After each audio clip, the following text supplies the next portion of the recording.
Hey YouTubers, welcome to another video with me, your host, Zio205IQ. Thanks for tuning in today. And today we've got a really special video. This is something that's been perplexing scientists for some time now. And from what I can tell, it's been a question that's been asked of me more than a few times. Like, life in the universe. How much is there and how much of that could be intelligent?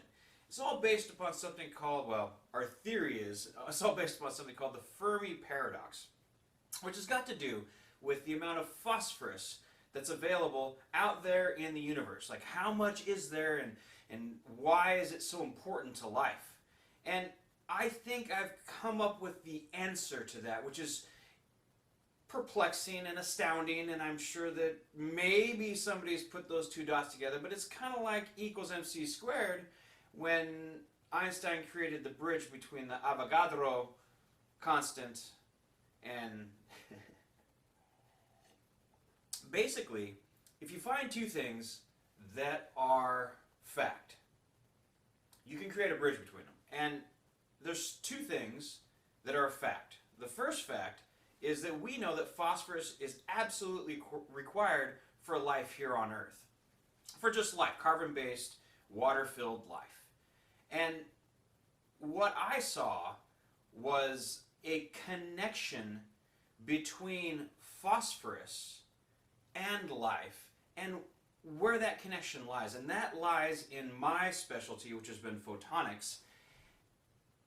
And that photonics, that photovoltaic effect, is the reason for continuing and ongoing life here and throughout the universe.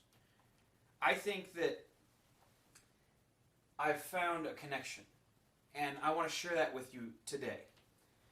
The reason for life appears to be that phosphorus can form a photonic conversion lattice, or matrix, if you will. And that lattice is able to take in photons and convert them into free energy.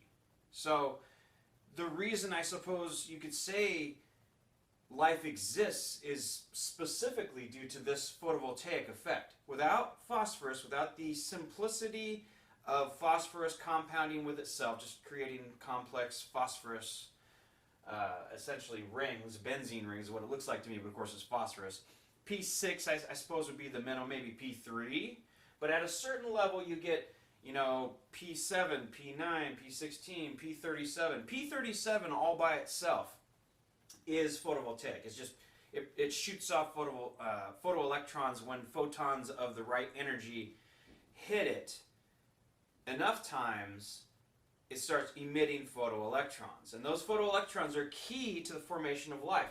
Now, there's a field effect that extends away from the neutrons that are contained around the nucleus of phosphorus atoms. And when they chain up, due to the plus or minus valence shells, they form these hexagonal chained molecules, essentially, of phosphorus, or compounds of itself.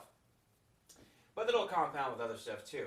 Essentially, what you get is these funnels, these roughly 500 nanometer light funnels that allow photons into the nucleus to interact with the neutrons, and that interaction itself is what generates the photoelectrons. And those photoelectrons are what is needed in carbon-based systems for RNA, which eventually becomes DNA. So RNA, your first life that you're going to see in the universe, if there's phosphorus that exists on another planet, an exoplanet, a planet that's out there, it's not Earth, the first thing you're going to see is RNA creation from phosphorus. So if we went to a planet that contained life, that contained phosphorus, depending on what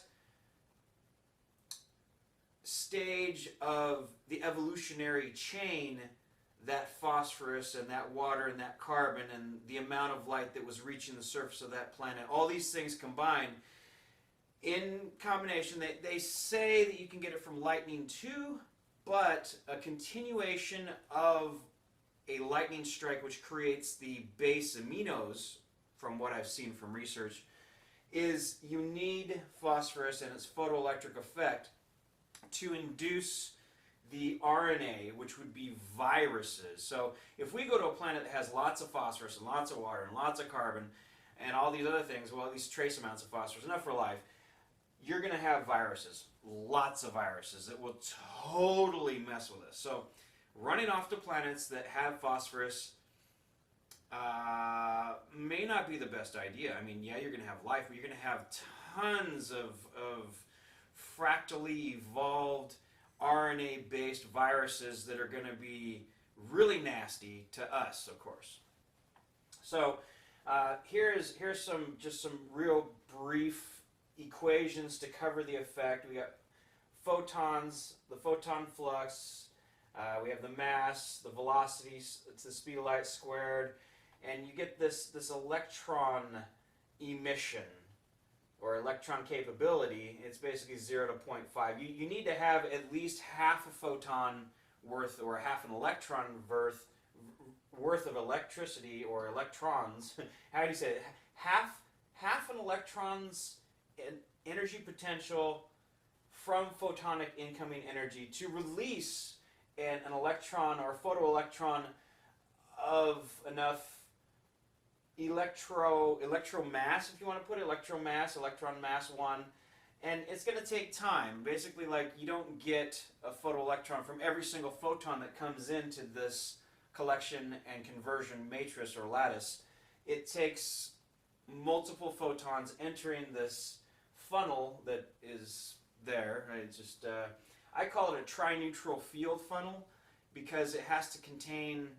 You're going to have elements of positive, negative, but overall your charge is going to be neutral to be able to guide in that neutral photon energy down the funnel. Kind of like, you ever seen one of those things where you push the coin in and it goes down the funnel? Well, that's kind of what what photons do when they're collected and converted into photoelectrons. They're converted by the electrons being held at, it appears to be a polar orbit above a proton, inducing the formation of a neutron. And of course that's locked with its funnel side out, which is kind of convenient. I mean, it's just a kind of a neat thing that happens there. Anyway, so through the photovoltaic effect, you get a photoelectron release eventually. This is the photoelectron over here. But it takes several photons to reach the energy level and the mass, and the escape velocity from the holding core, because it's like kind of like a little trap that holds the electron that's bound to the proton, forming the neutron and the nuclei. But you have to have a velocity for it to get out, and the charge has to be the charge increases, and you get an electrical release, and then you have, when it reaches a greater than the E1, that chamber there can't hold it anymore, and it kind of like pinches it, because I imagine it's oscillating in conjunction with the orbitals of the phosphorus nuclei, and when it reaches a certain energy density, because you can add photons to electrons, when it reaches a certain energy density, it pinches, and then it shoots out, the velocity shoots out a photoelectron.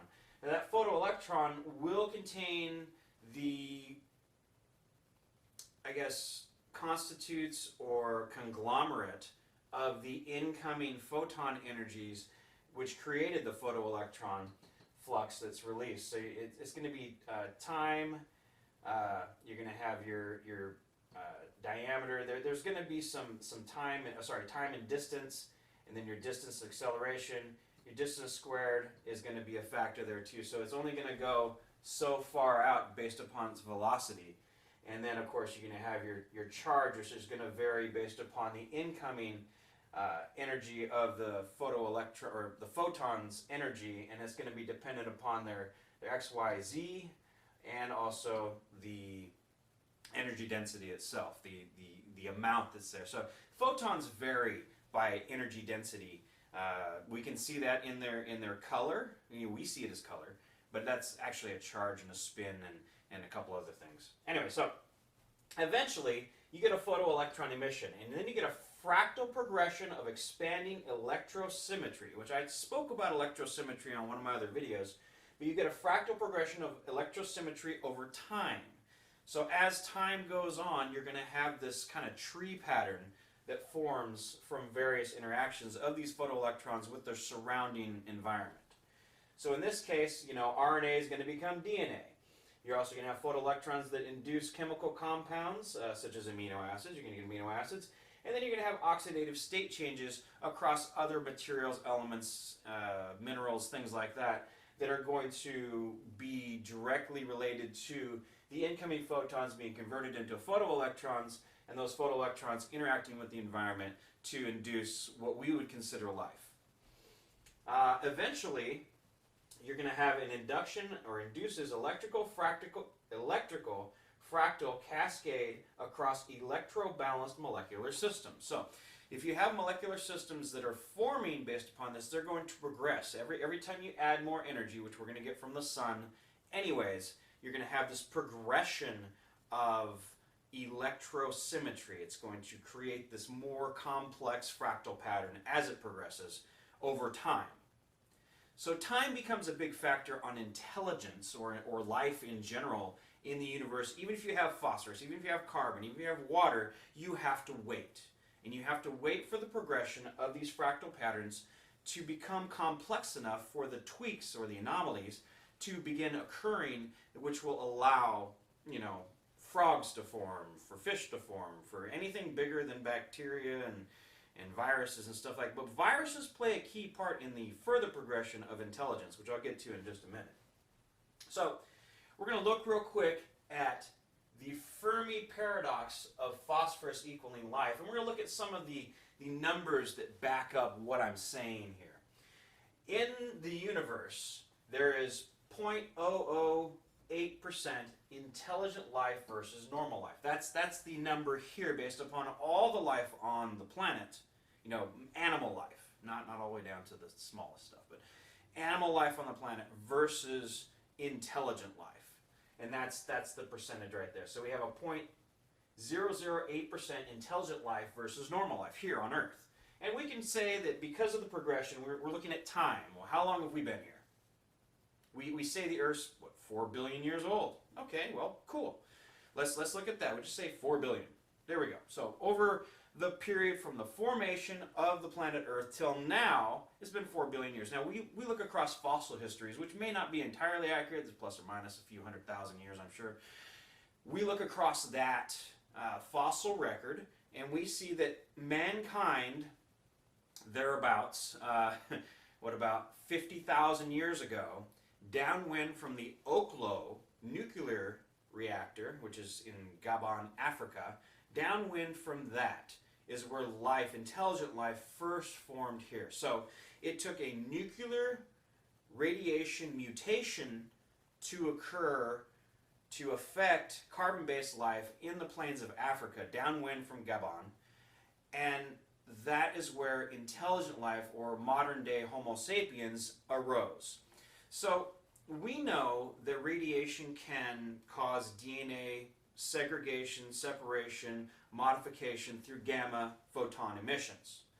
So, that being said, even if you had all these factors, if you did not have a naturally occurring nuclear reactor, and Gabon, Africa had 4 of them, that occurred approximately 2 billion years ago, and even 2 billion years later, that natural occurring nuclear reactor is still radioactive, is still hot today. So, nuclear power needs to be dealt with kids' gloves, and you have to be really kind of careful. But this progression of RNA to DNA to intelligent life takes the addition of nuclear modification of the DNA to cause the large block DNA modification of, I think it was viral, that the nuclear radiation affected a series of viruses, and those viruses were being spread or carried by birds and mosquitoes and all these other things. And it looks like it was probably an avian bird flu because there were selected groups of Homo sapiens across the globe that were affected simultaneously, or roughly the same period. So we can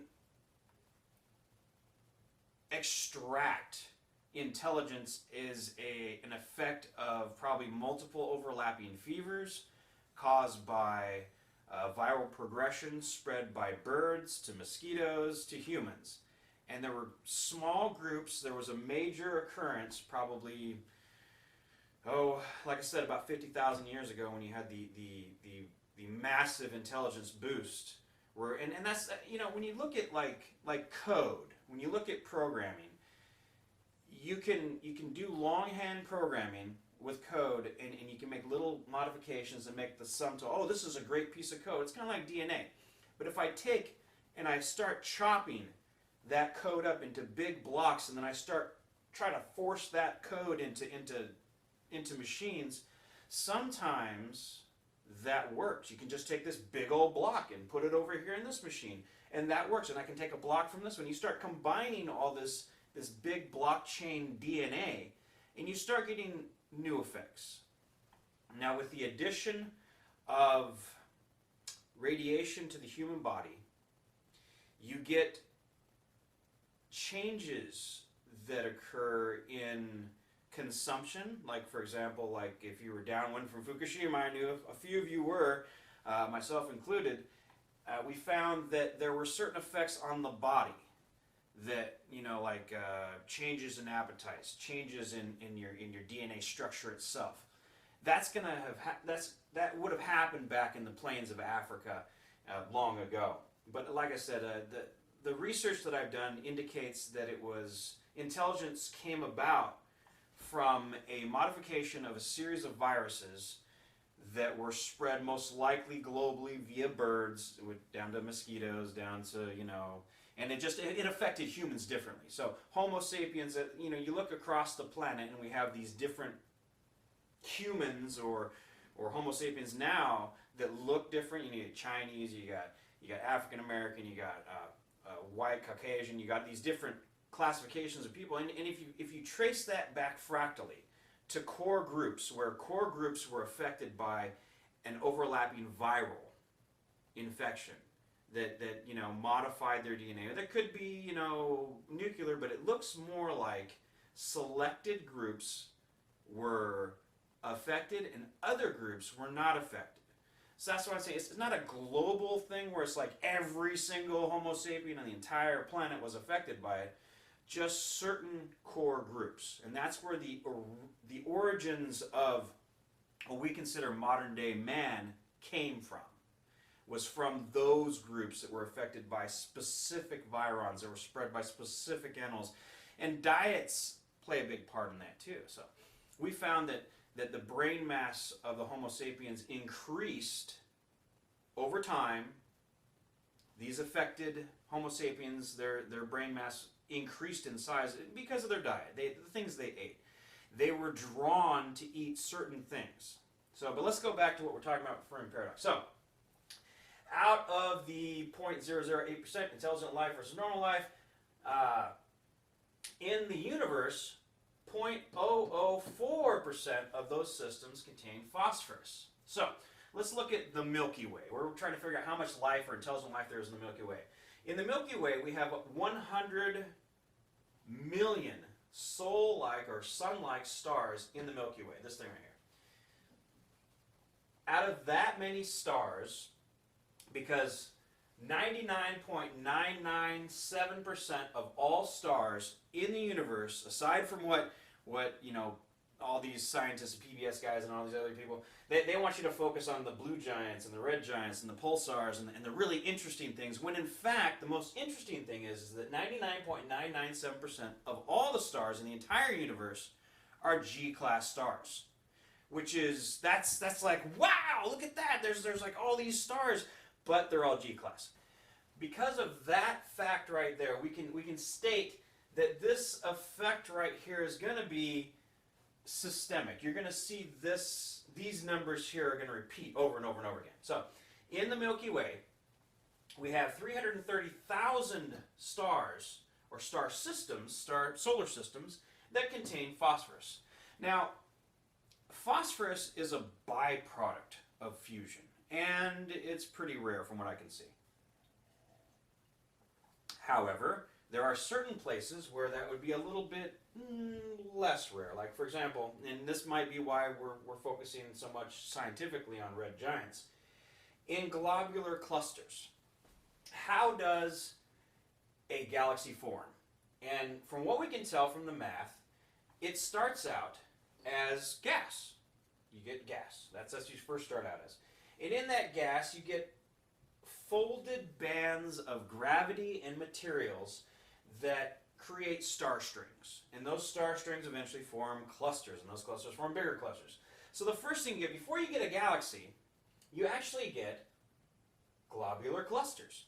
And the globular clusters that we've been seeing, the Milky Way has globular clusters, they create this folded space sponge effect that redirects what we would consider dark energy, large-scale wave modification, from a distance. So what happens is you get star formation from gas clouds, and then you get an orbiting of those globular clusters around each other. And over a long period of time, they create this X out in space as they orbit each other, and then you get a core. And in that core is where you get your infamous black hole formation inside a galaxy. But before you get that black hole, you're going to get these other things. I call them galaxy spheres. And you see right here and right here, those two galaxy spheres form from a single sphere of metallic hydrogen.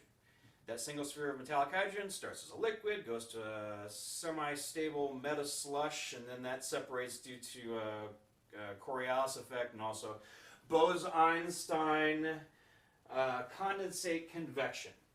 And that's way down here. I don't know if you've seen that over here. And that's where we get this formation, which is really kind of cool because this means that based upon everything that I see here and the formation of galaxies, which eventually form up into, well, you eventually get the galaxy spheres, and then you get this oscillating black hole, and then you get the collection of interstellar gases, and then you get the formation of the disk, and then you get compression waves, and you get banded arms, and then you get all this kind of stuff. So there's a theory going around right now about black holes. And one of the theories that I read, which kind of makes sense, is your proximity to a black hole defines your time saturation and your understanding of time progression. I would say that the closer you are to a black hole, just to sum it up, the closer you are to a black hole, the more you are affected, your time is affected. Now, that can also, you can look at folded space situations like globular clusters and say, oh, well, that's the same thing we're seeing here, is because, you know, we find that in the innermost areas of globular clusters, there are stars that appear to be eternal because they exist in folded, compressed space where energy crosses and crosses and folds and folds and folds and folds until you get these energy systems that are in balance. And then the stars, of course, don't die because they get all the energy they need and all the... I mean, it's more like a sustaining, almost a stasis. So folded space, multiple layers, onion-like layers of folded space, you get a stasis of sorts for stars. They don't die. Time is different, at least from what we can see. Okay, so let's go back to our numbers here. So if we have 100 million Sol-like stars in the Milky Way. All right, so like I was saying,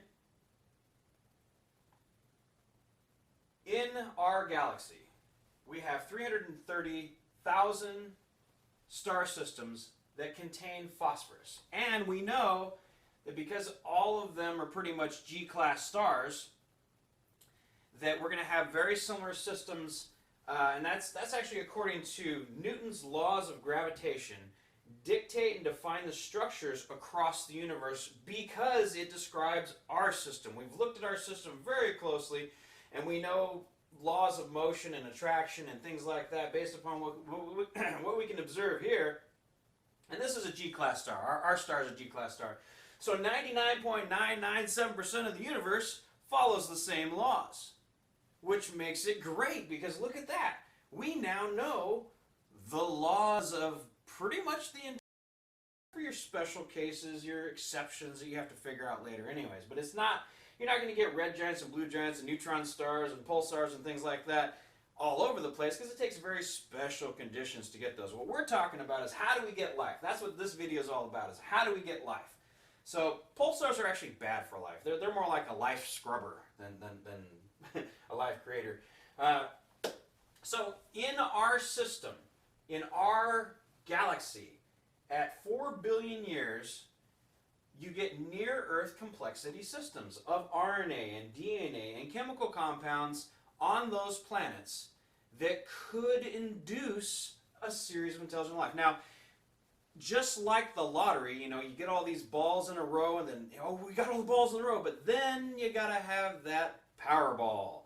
And that Powerball is the release of radionuclides across an extended period of time, across a fertile valley, for you to get the progression or the blockchain modification of DNA to get intelligent life. So the planets that contain life most likely will not have the Powerball.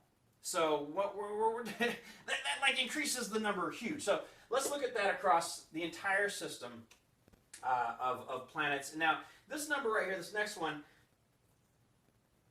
it means that you have a chance without the Powerball to have approximately 2,640 intelligent life systems at the 4 billion year fractal progression. However, without that Powerball, we'll just call it the nuke Powerball. Nuke Powerball. Without the nuke Powerball, you don't get the blockchain modification.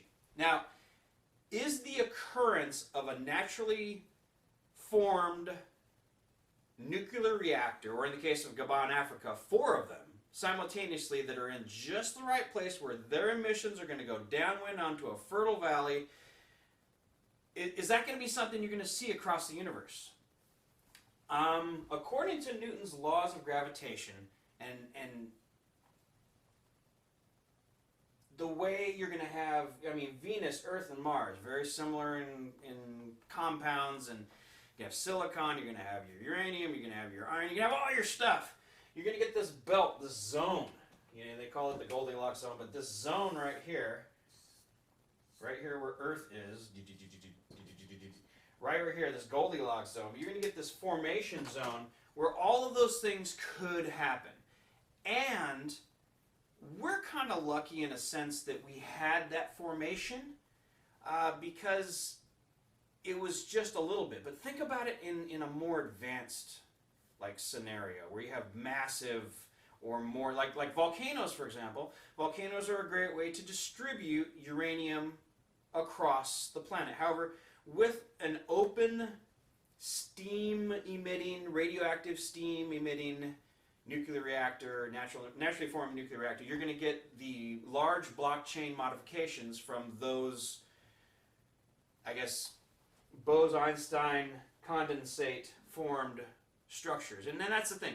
When we run into other intelligent life across the universe, it's going to look like this. It's going to look like the classic, you know,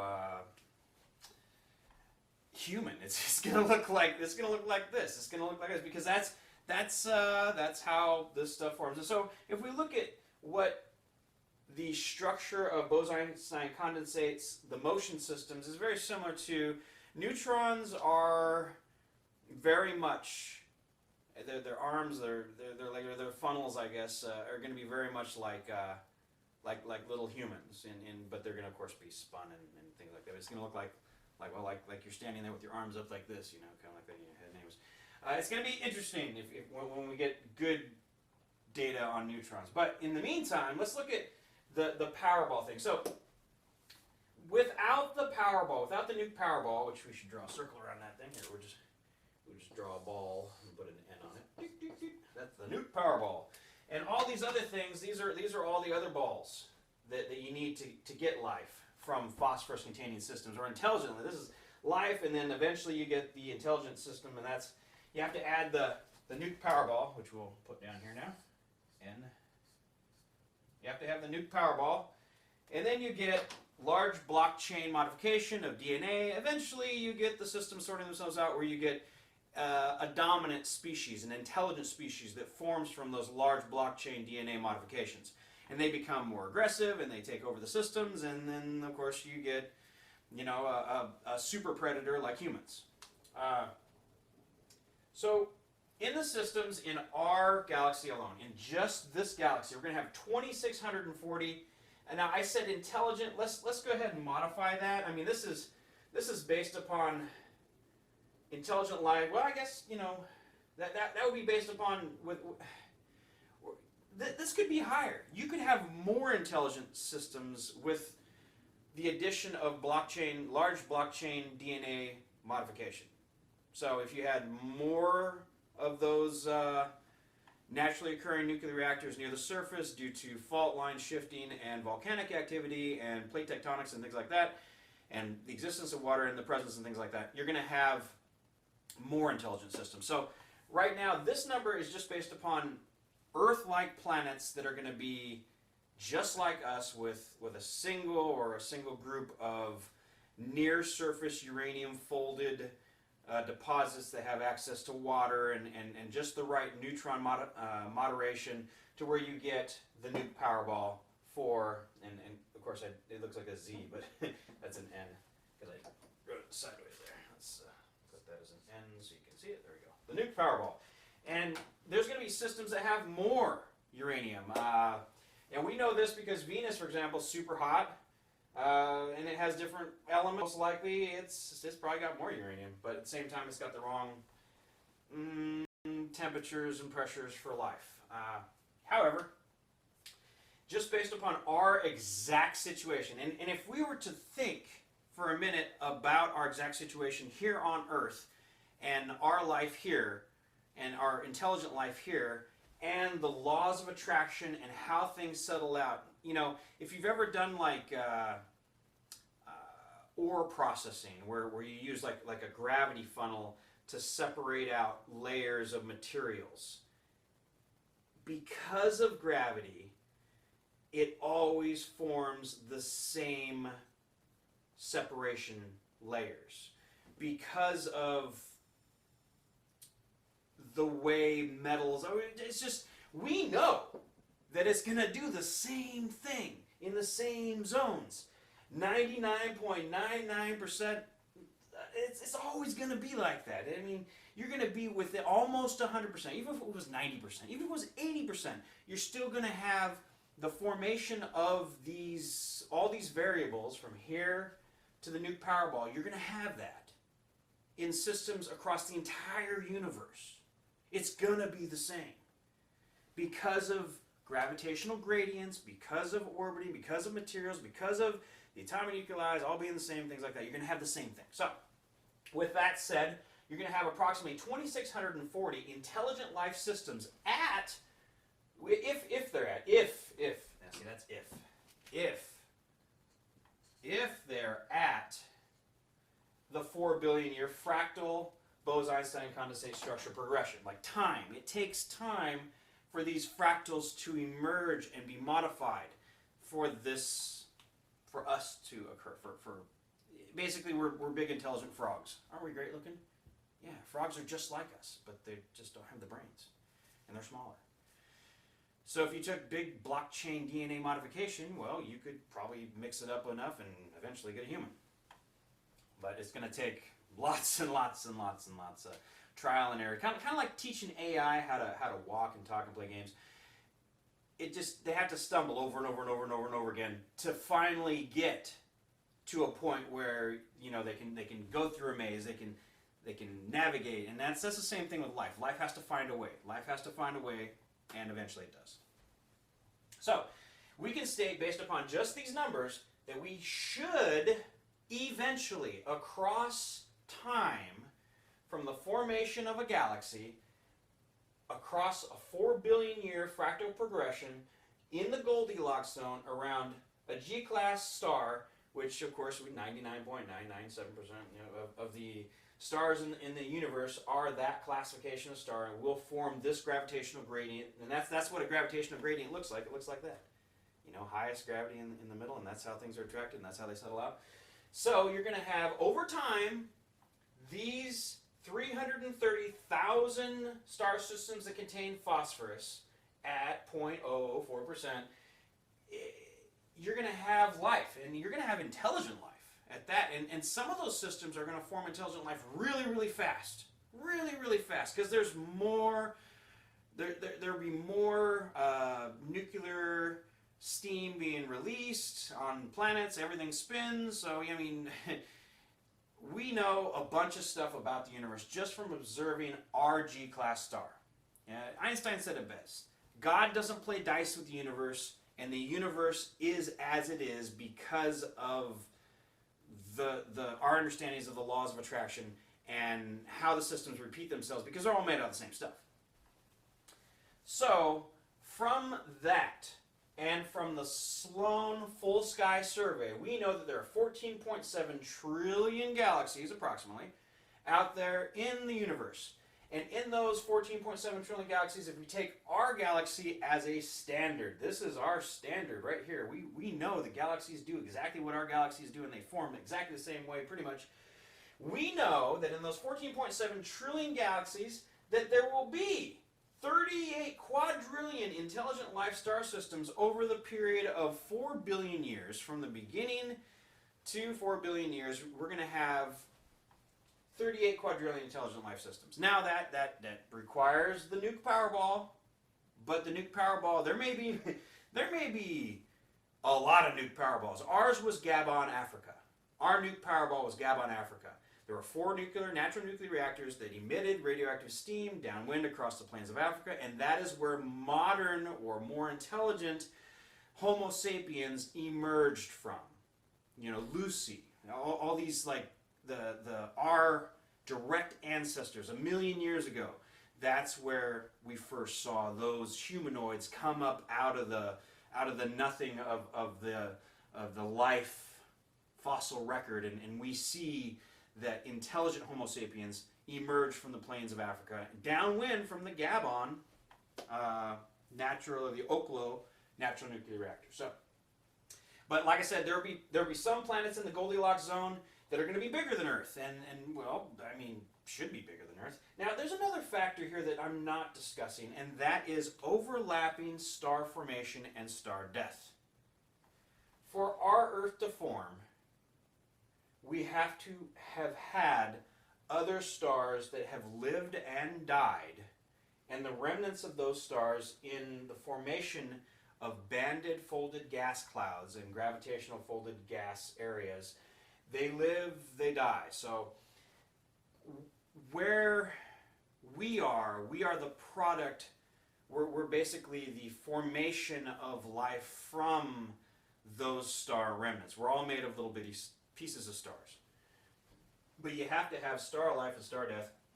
And then the formation of a new star, which shelters and creates a gravitational gradient for these planets to form in the primordial formation of the star of our solar system to make the planets. And that star formed, or our sun formed, from the leftover gases, obviously from other stars that it blew up, and so on and so forth. We're actually pretty close to another star, Alpha Centauri. That's really close. It's just right there. So, can gases travel over a light year over an extended period of time? And the answer, of course, is yes.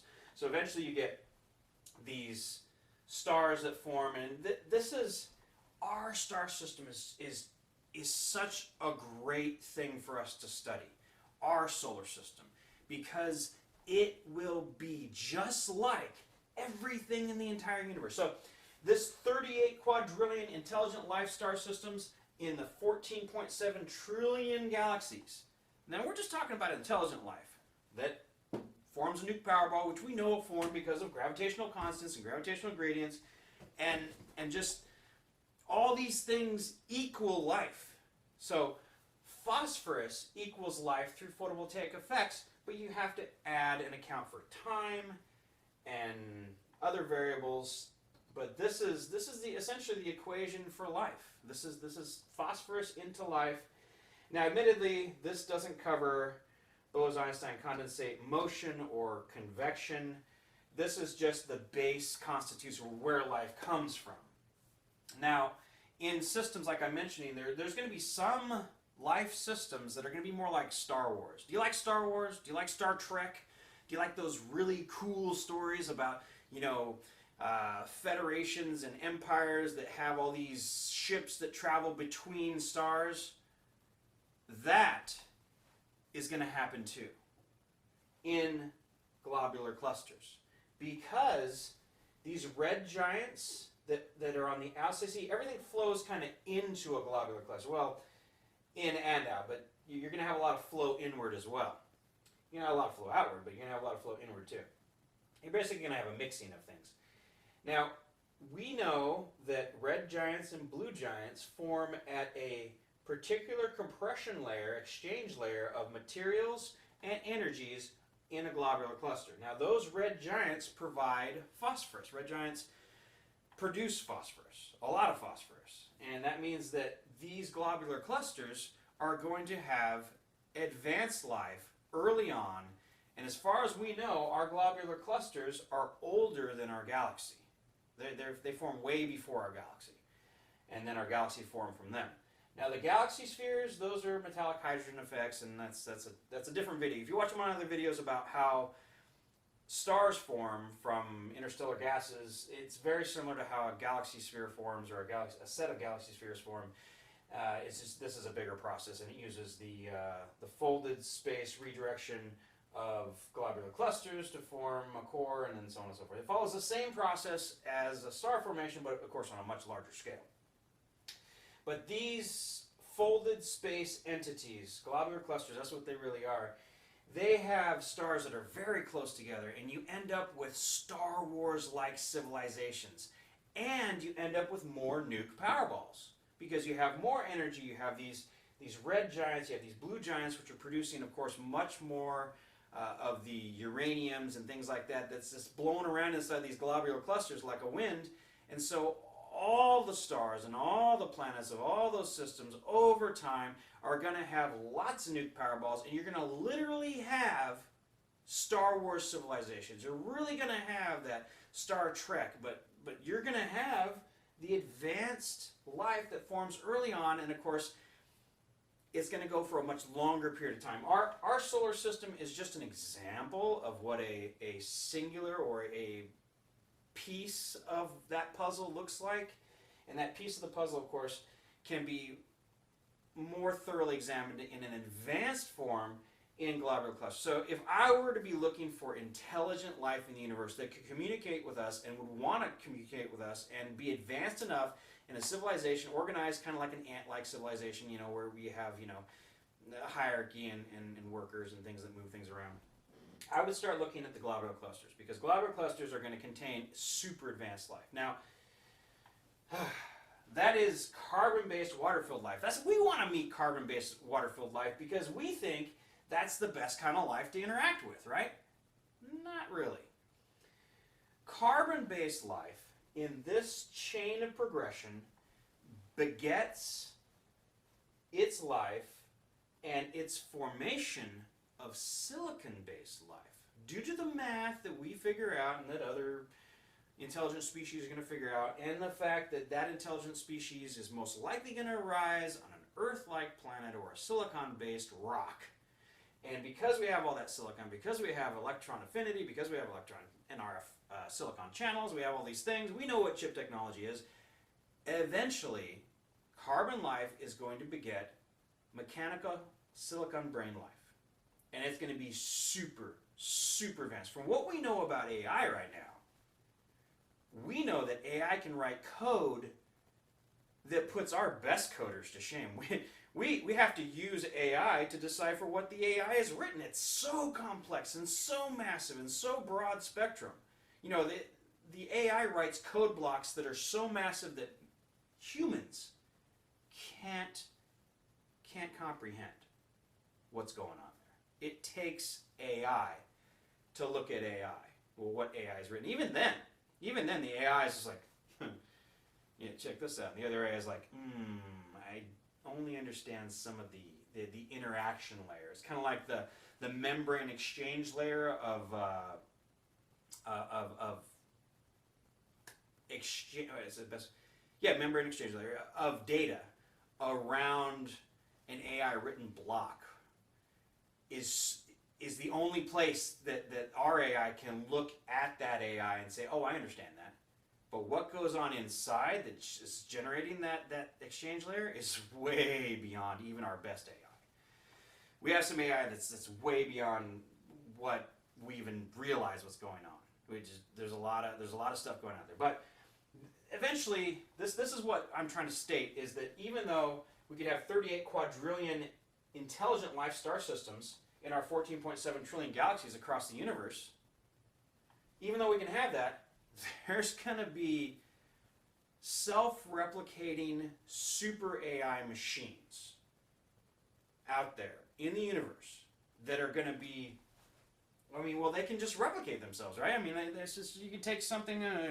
This is a little AI cube dicey thing, right? This, if it rolls well, out there in the world, in the universe, there's little things. I mean, how much data can you really put in there? I mean, if you go into some of my videos about the different types of processors that you can create, I mean, you can use an electron as a processor, as a supercomputer. But we don't know how to do that yet. The super machines, the AI machines, they will know how to do that eventually. And they're gonna seek it out because they're looking for more efficiency and more storage for their massive intellect. They have intellect on like another layer of existence compared to us. And that's going to take this number right here, since they can self-replicate and just copy. That number inflates by maybe 1 million times, just as a base. So this is 38 quadrillion intelligent carbon-based life star systems across 14.7 trillion. If you take 38 quadrillion and you times that by 1 million, just as a base factor, that's how many silicon-based intelligent life mechanoid systems there are in that same universe that I'm describing. That's just a fact. That's just absolutely straight up numbers. And then there's the complex ones. I mean, it just keeps going. I mean, you end up with these super AIs, and those super AIs would create super AIs, and those super AIs would essentially create, I don't know, godlike AIs. I mean, just things that can conceive of mysteries of the universe, you know. But it all comes back to phosphorus. So phosphorus and its unique neutron and valence shell systems that induce photovoltaic effects are the reason for life, and they're the reason for the eventual creation of AI. And it provides a power source on the smallest level in this transverse energy system that we call the universe. I think I covered everything on the board. I can kind of look at this real quick because I didn't really go deeper, but you can read this. Higher rate of phosphorus present in near eternal stars. Innermost stars do not age or produce excess iron. Spatial compression layers, and there's approximately 100,000 stars in a good cluster. You have a layer of blue giants and red giants that form within. Space is kind of folded like onion shells, or it's layered like onion shells, and at certain layers you get these bigger things. Now pulsars, of course, bad for everything. They're more like the life reset, and pulsars would be bad for AI too. But even the mechanoid ones, that'd be bad to have shielding. Space is folded, and it's spherical and it's bent towards the cluster, and higher transverse compression towards the center. Higher transverse compression towards the center. So the nearer the center you get these superstars that just don't age. And then of course you have all the life and different things that are associated with that. You're gonna have Star Wars. You're gonna have Star Wars. You're gonna have the Empire. You're gonna have all these little empires. Each one of these globular cluster could have its own empire. And then of course you have now Star Trek is a little bit different. It's more vacuous. I would say Star Trek is almost closer to reality overall compared to Star Wars, but Star Wars, even that, is only a few planets. You know, in the grand scheme of things, I mean, if we're talking about 330,000 contained phosphorus at the levels needed for life, and out of those, every single one of them, according to Newton's laws of gravitation, can have the nuke powerball present. Every one of them. So, you know, containing phosphorus, and then out of those, 2,600 of those should contain intelligent life systems when they reach the 4 billion life. You know, and admittedly, you look at where we are as an intelligent species. Go back 10,000 years. Do you find any of that intelligent stuff? Do you find like ruined castles and things like that? No. 10,000 years were pretty much last ice age. Anything before that? I mean, was it the ice age that did it? Was it the modification of the human genome through breeding? But it all comes back. It all comes back to this series of equations and formations and field effects, and then of course isolation may be another factor. But the nuke powerball, that's where we first saw our ancestors grow bigger brains and things like that and separate themselves from the tree-dwelling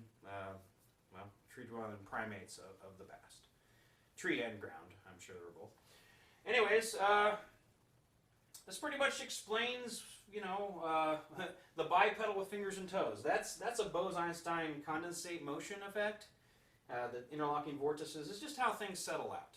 There's some other thing. Coriolis effect plays a small part, but primarily it's Bose-Einstein condensate effects on ultra small microgaseous or nanogaseous or sub-nanogaseous systems. Trineutral fields, those are subquantum, way subquantum. I mean, if we're creating a guiding funnel of forces made up of particles, then we're looking at something. If a photon is an elementary particle, which is the smallest particle that we really look at, then what trineutral fields are going to be made of something akin to the difference between the atoms in a penny and the atoms in the plastic funnel that make up, you know, one of those funnels that spin down. So that's what we're really looking at is there's another layer of structuring going on here to create these photon or light wave guides, and because of that, you know, we need to probably open up our minds to science again and realize that there's this whole series of neutral field interactions that needs to be defined, because we need to understand life. We need to understand life as a series of equations. I was thinking actually in one of my future videos to go through and just start describing everything in energies and forces and kind of breaking down these massive equations, you know, algebraic expression and calculus and things like that. There's so many variables that force and backfeed and induce base constants. You know, that's just the way I think. And when I went online and started looking up advanced equations, and I'm like, I don't want to say mankind has a laughable understanding of equations and progression systems, but machines, advanced AI is going to just eclipse us, because it can see these giant groupings. It's almost like the RNA to DNA thing, where you have these massive blocks of code. There's massive blocks of equations. I mean, one board is not big enough to do the equations that I'm talking about. You would need boards after boards after boards after boards after boards, and that's how machines can see. That's how we can program them to look like that, and look at that, I should say, as a series of variables. Anyways, the Fermi paradox phosphorus equaling life equation and definitions as to why life is here, why the universe is here, why galaxies are here, where do we come from, where can we find better life than what we see here. More advanced technologies, and we're going to find those advanced civilizations in globular clusters. We should start looking very closely at globular clusters for radiant signals. There's going to be radiant signals. And if we use pulsars as an aiming point for our radio telescopes, we're probably going to find that they can use pulsars to transmit on multiples of the carrier wave of those pulsars. Easiest way to find other civilizations is to start examining the RF transmissions from pulsars and look for those radio frequency things that we can detect that are piggybacked on those pulsar outputs, because we're basically using the pulsars, or you can use pulsars, since they're, pulsars are located across a globular cluster in very unique locations to where they can transmit. You could use the pulsar as a giant transmitting tower, and it goes bzz, bzz, bzz, bzz, bzz, or bzz, bzz, bzz, and then you just match that frequency, you start piggybacking your frequencies on there, and it just broadcasts it to the entire globular cluster. So we should start looking for radio transmissions from globular clusters from the pulsars themselves. Look for embedded information in the frequency multiples that we're detecting from pulsars in the RF frequencies, the bands that we can detect. And we'll start finding more civilizations. And there's going to be data. There's going to be compressed fractal data out there that we're going to have to use our supercomputers and our AI to break down and extract what is going on in these hyper advanced super civilizations that are out there waiting for us to discover them. We should just do it. Take these are Newton's laws are facts. All these other things, these are all facts. This is just how it works, and we need to just accept that and start moving forward to where we know advanced civilizations can exist. Stop looking at the dispersed phosphorus, and let's look at the concentrated energy pockets where that phosphorus is readily available and exists on systems where 99.997% of those star systems are just like our planet. We are just like our star. We can look at that and we can say, oh well, we know enough about this one, so let's look at this concentrated version. And honestly, the future of astrophysics, the future of astronomy, the future of using what we can see in the sky as a guidance, as a guide point, it's going to be, we're going to have to start looking at globular clusters really closely. That's where the super civilizations either exist or existed. And to sum it up, the things on the board are what I wanted to share with you today. I appreciate you tuning in. I appreciate your comments. I appreciate your subscriptions. Thanks for tuning in today. Hope you enjoyed the video. Feel free to comment below. Tune in. Let's chat about this. And what's great is, now that I've released this video in about anywhere from 2 days to say a week or two, we're gonna see a PBS special all about what's on the board there, because they tune into my channel. At least they're helping. They're like grabbing information that they know is right, and they're sending that out because they have the ability to do that. So, anyways, thanks so much for tuning in today. I'm Zeo205IQ, and as you can see, I think a little bit deeper. So, if you want to think deeper, start watching my videos. If you love science, if you love physics, if you love to come up with the answers, if you love to see that fringe technology, that it's kind of like a sci-fi show, but real. Anyways, I don't have all the answers, but the answers I do have, I'm going to share with you. So if you tune in, you tell your smart friends to tune into this guy, I'll see you around. Till then, talk to you later.